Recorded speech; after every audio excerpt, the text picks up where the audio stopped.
Postal ballot নিয়ে সামাজিক যোগাযোগ মাধ্যমে ছড়িয়ে পড়া ভিডিও এবং রাজনৈতিক দলগুলোর অভিযোগ ভুল বোঝাবুঝির কারণেই হচ্ছে মনে করেন প্রধান নির্বাচন কমিশনার এএমএম নাসির উদ্দিন। তিনি বলেন, যে কোনো নতুন কাজে অনেক বাধা বিপত্তি আসতে পারে এবং ভুল বোঝাবুঝি হয়, এখানেও তাই হয়েছে। এদিকে কমিশন জানিয়েছে 21 জানুয়ারি প্রতীক বরাদ্দ দেওয়ার পরে ভোট দিতে পারবেন প্রবাসী ভোটাররা।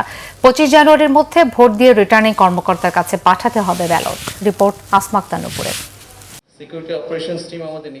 মঙ্গলবার বিকেলে আগারগাঁও নির্বাচন কমিশনের মিলনায়তনে বিভিন্ন রাজনৈতিক নেতাদের সামনে উপস্থাপন করা হয় পোস্টাল ব্যালটের অগ্রগতি। এ সময় জানানো হয়, এক ব্যক্তি দুইবার ভোট দেওয়ার সুযোগ থাকবে না।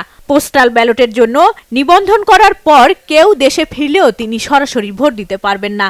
আমরা বারবার অ্যাওয়ারনেস ক্যাম্পেইনে বলেছি, আপনি যদি দেশে 12 ফেব্রুয়ারিতে থাকেন তাহলে এনরোলমেন্ট করবেন না। তো এটা একটা ম্যান্ডেটরি রিকোয়ারমেন্ট ছিল। যিনি এনরোল করেছেন উনি দেশে এসে ভোট দেওয়ার সুযোগ নাই। হাউএভার যারা নট অ্যাপ্রুভড, পরে কমিশনের সিদ্ধান্ত নিয়ে not approve case ultimately voting সিস্টেমে ফিজিক্যালি আসার সুযোগ সৃষ্টির ব্যাপারে নির্দেশনা সামনে দিয়ে দেওয়া হবে। তবে এ নিয়ে শঙ্কার কথা তুলে ধরেন রাজনৈতিক দলের প্রতিনিধিরা। বলেছেন যে কিউআর কোড না দিলে, যেমন ধরেন আমার যে ভোট, আমার যে ব্যালটটা, সেটা আমার বন্ধু নিয়ে চলে গেল, কিন্তু সে ভোটটা দিতে পারবে না। কারণ কি? কিউআর কোড তো তার কাছে নাই, বা আমি না গেলে সে দিতে পারবে না।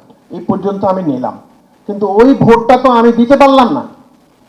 আমার সেই ভোটটা তো আমি আমার দলের পক্ষে পেতে পারতাম, সেটা তো পচে গেল। আমার যে লোকাল ভোটার, তাদের সাথে কমিউনিকেশন করার জন্য 20 দিন সময় পাচ্ছি, কিন্তু আমার যে 3800 ভোটার যারা প্রবাসী ঢাকা 4, এই ডেটাটা আমি কিন্তু সামহাও নিজে কালেক্ট করেছি, এটা আপনাদের দিক থেকে কোনোভাবে আসে না।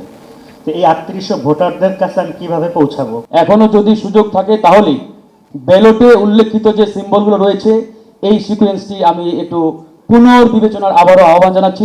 122টি দেশ থেকে প্রবাসীরা ভোট দেবেন। পোস্টাল ভোটের নানা কারিগরি দিক তুলে ধরে সংশ্লিষ্টরা জানান, কোনো অবস্থাতেই একজনের ভোট আরেকজন দিতে পারবে না, আর ভোটের গোপনীয়তা ভঙ্গ করলে নেওয়া হবে কঠোর ব্যবস্থা। সমস্ত দূতাবাসকে বলেছি স্ব দেশের ডাক বিভাগের সাথে যোগাযোগ করে তারা যেন যার ভোট যার ব্যালট তার কাছে ব্যতীত অন্য কারোর কাছে না যায়। যদি যার ব্যালট তার কাছে যায় তখন কিন্তু কিউআর কোড স্ক্যান হচ্ছে না, বিধায় কেউ ভোটটা খামটা সংগ্রহ করে রেখে দিল, ভোটটা কাস্ট হলো না, এই বিষয়গুলো কিন্তু থাকবে না। কৃত্রিম বুদ্ধিমত্তা বা এআইকে একটি চ্যালেঞ্জ বলে উল্লেখ করেন সিএসি। কোনো ধরনের ভিডিওতে বিভ্রান্ত না হওয়ার পরামর্শ তার।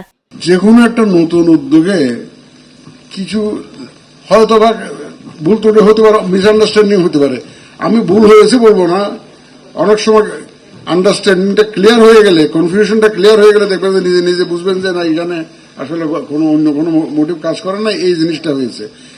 এই যে সত্যিকার অর্থে কি ঘটনা ঘটেছে সেটা অনেক সময় না জেনে, না জানার কারণে অনেকের মধ্যে একটা অন্য ধরনের চিন্তা ভাবনা আসে।